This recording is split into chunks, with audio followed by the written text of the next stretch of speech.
Hey there, everyone. That sexy nerd is back again, and uh, and we're on part 4 of Napoleon today. Oh my God, man! I've been waiting for this. So it looks like he's bailing. I mean, spoiler alert, but it says it on the video. He's totally gonna be leaving Cairo, Egypt. So what the hell else happened? Yeah. The last video, he got his, like, he looked like he was winning. He was having some weird adventures, and there was a short, by the way, that came out that had him falling in love with some weird lady, having an like, it was literally called Napoleon's Cleopatra. Yeah, this is just such an interesting time in his life. And, it's his first defeat, and he really didn't. Apparently, he didn't learn a damn thing from this, because arrogance is the death of intelligence or something. I don't know, man. It sucks. It sucks because this guy could have accomplished so much more if only he did things the right way. But yeah, let's get into it. Let's get into the video. So please smash that like button if you want to see more sexy and nerdy content, and subscribe if you think I deserve it. And let's do this thing, y'all. Cairo, October 23rd, 1798. It's the morning after the Cairo revolt, and the city still resists. French soldiers are storming the barricaded alleys, clearing them with musket volleys and cannons. The city reels, and the French count casualties. While Napoleon officially claims only 21 French have died, that's a bit laughable. The true number is around 300.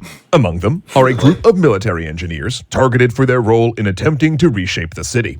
Headless bodies float down the Nile. Executed rebels dumped there on Napoleon's orders. French soldiers dump out sacks of severed heads into Cairo's main square. And 6,000 rebels have died in what increasingly resembles a massacre. The sight makes some of Napoleon's officers sick. They had come to bring enlightenment to Egypt, yet Napoleon is increasingly descending into darkness.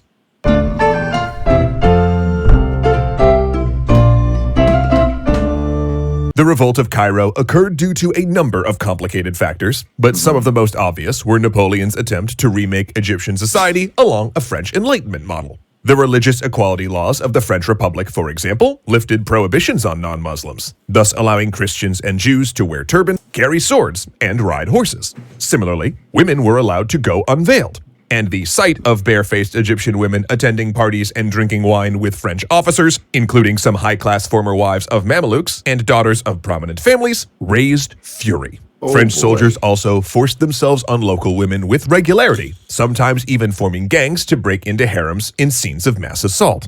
Also, Napoleon's attempt to architecturally transform Cairo with streetlights and carriage routes ran roughshod over local people, as engineers demolished saints' tombs and mosques to widen the streets so they could accommodate carriages. In addition, He's just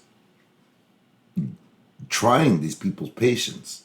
He's just pissing them off to the point where they're going to kick him out. The neighborhood gates they destroyed in order to aid policing actually caused a crime wave, since thieves and gangs now had easy access. But the Egyptian chronicler and diarist, Abdul Rahman al-Jabarti, to whom we owe most of our understanding of the Egyptian side of the French occupation, claimed that the true cause of the revolt was political. Napoleon's institution of heavy property taxes, usually collected by Coptic Christians and brutally enforced by French troops, were the largest factor. Even so, not every district in Cairo rose, and many prominent citizens, like al-Jabarti, considered the rebellion foolish given French military strength. And he was right, for Napoleon had crushed the rebels with extreme violence. In addition to the mass executions of rebel holdouts, he employed torture to discover ringleaders and torched villages that participated. And the French referred to these rebels with a linguistic term, insurgents, that would become a permanent fixture of the Western military lexicon. But for all of his brutality, Napoleon knew he could not afford to be indiscriminate in his campaign. If he killed every influential person that had participated, all of Cairo would rise, and he couldn't defeat a population of 600,000.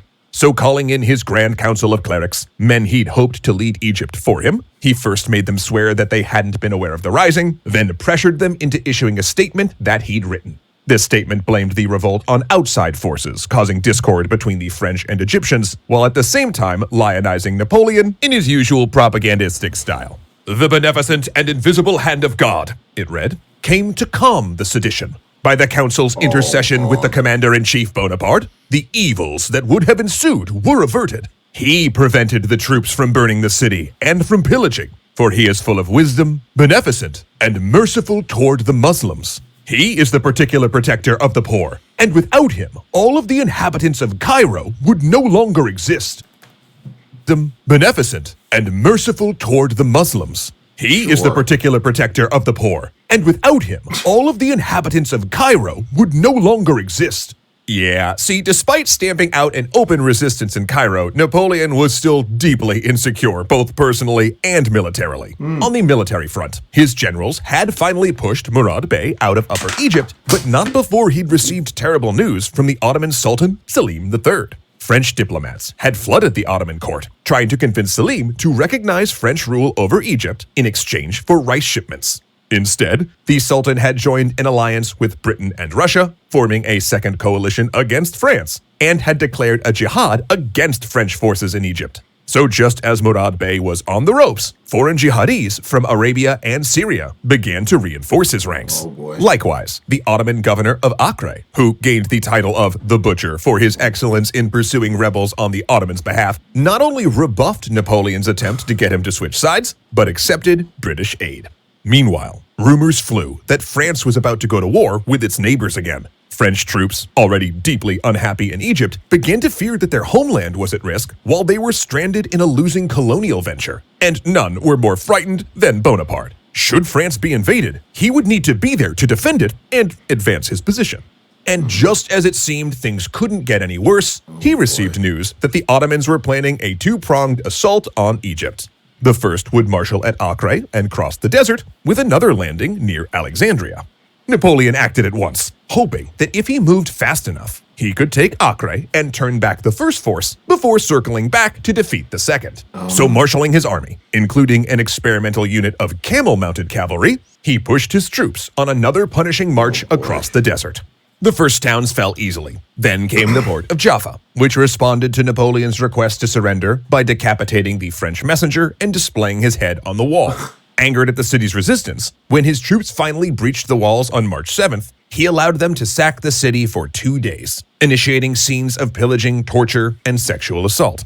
At the culmination, he ordered 3,000 captured Ottoman soldiers to be led to the beach, where soldiers systematically murdered them with volleys, bayonets, and cavalry charges. The horror of the sack upset more of his own officers, one of whom admitted they would not have performed such mass executions on a European enemy. Napoleon's intent was to terrify the Acre garrison into surrendering, and it did not work. British engineers had reinforced the city's 8-foot thick medieval walls with earthen slopes to deflect cannon shot. In truth, the siege was over before it began. The British Navy captured the ships carrying the French siege artillery, making the walls impossible to breach, but Bonaparte still threw men at the defenses for 60 days. Despite utterly defeating the Ottoman army sent to reinforce the city and ultimately invade Egypt, Acre itself seemed impregnable. Then, twin disasters struck. First, a bubonic plague outbreak struck the French camp, and second, a British officer sent newspapers across the line informing Napoleon that France was at war with the Second Coalition and had already suffered massive losses in Germany and Italy. Napoleon cut his losses and ended his Syrian campaign.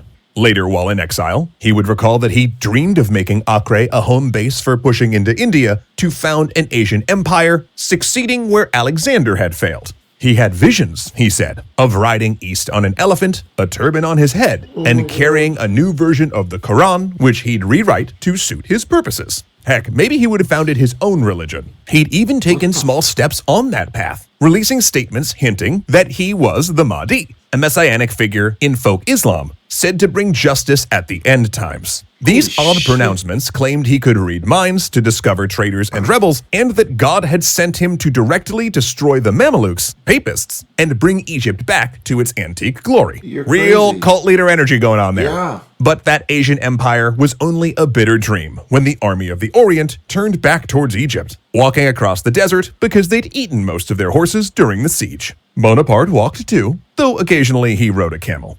At times, he quietly ordered that plague victims, no longer able to travel and sure to die, be euthanized with opium so the pursuing Bedouin would not torture them.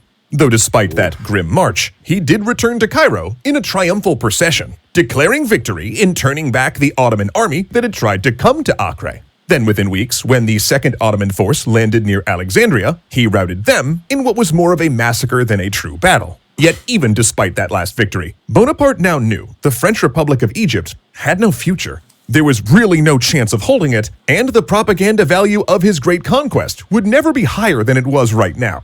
Only gradual defeat awaited the army here, and he'd really prefer others be blamed for that. But still, he did have duties in Egypt, and no orders to return to France. So, he did the only responsible thing a leader in his position could ever do. Told his generals he was carrying out a countrywide inspection, quietly boarded a ship, and ditched them, leaving General Kleber only a letter saying, essentially, "Hey, you're in charge now, pal. Good luck. You're gonna need it." Wow, they're really gonna need it because, man, how does this? They're all gonna be massacred, aren't they? Oh man, Napoleon's a douche. Oh, I'd heard about this part too. The only part I'd heard about this is oversimplified because again, nobody usually talks about this whole Egyptian campaign that much. I mean, I guess not a lot was accomplished, but then again, a lot was accomplished or a lot happened. So I can't wait to see how this thing ends. What happens to the rest of the men, and how is Napoleon going to be mentioned at all? I mean, I don't know. But anyway, stay tuned for next week for the next episode. So please smash that like button if you want to see more sexy and nerdy content, and subscribe if you think I deserve it. And I'll see you on the next video.